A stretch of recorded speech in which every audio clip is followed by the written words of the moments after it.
let's look at the idea of starting a freemium website. So the basic premise for this type of idea is that you're creating a product that's for free, and there might be quite a few different products or information that you're putting out there that is for free. And then you've got a premium feature that's either shown on the website or perhaps through an email list. Is you kind of upselling to something that's like the premium package. And the way that it works is that you're giving away a lot of free content and building up that goodwill and the value that you're creating for people. But then you also have a percentage of those people who want more, want the extra information, want it packaged in a particular way, so they're willing to pay money for it. I've put the profit potential for this as quite low, just because at the start of a business like this, you are going to be creating a whole lot of free content to be able to draw people in, and then you'll be developing your premium product. So it could be higher if you've already got a product that you'd like to sell, and you can think of a way to scale it back and offer part of it for free, or perhaps offer a segment on the kind of why part, which we'll look into in a second. The time costs I've put as quite high just for creating all the content.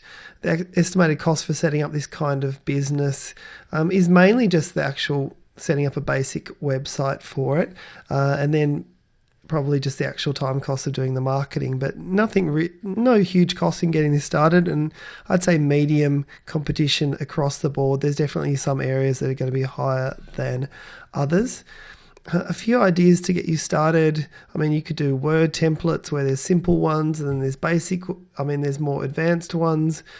They do this definitely with book chapters and music, where they're giving away, say, one song or one chapter, and then there's a pay in full option as well. One that I've seen used more and more is offering free, royalty-free stock photography, where they've got these sites that have all this free photography and free resources available that they've got off the internet, and they're allowed to because they've looked up the licensing on it.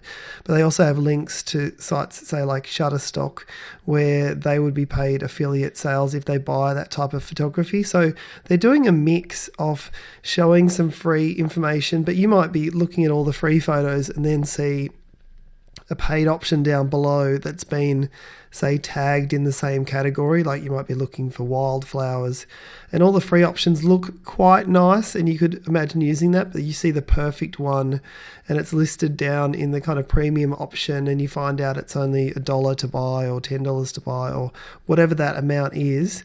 And that's you sending someone across, creating that value, giving them a huge choice of actually just getting things for free, but then also having that additional option of them getting something at a higher price.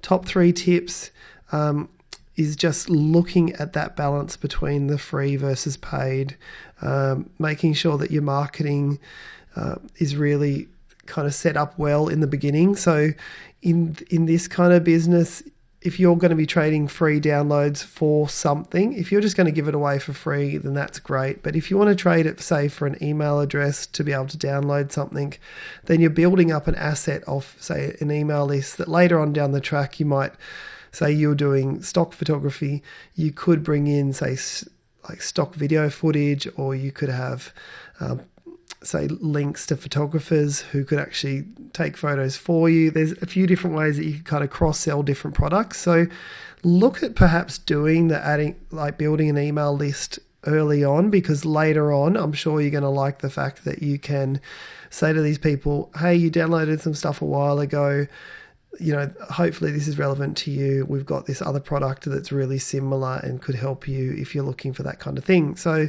marketing is great. Systems just for being able to set up and have, say, new products added or new content added onto your site.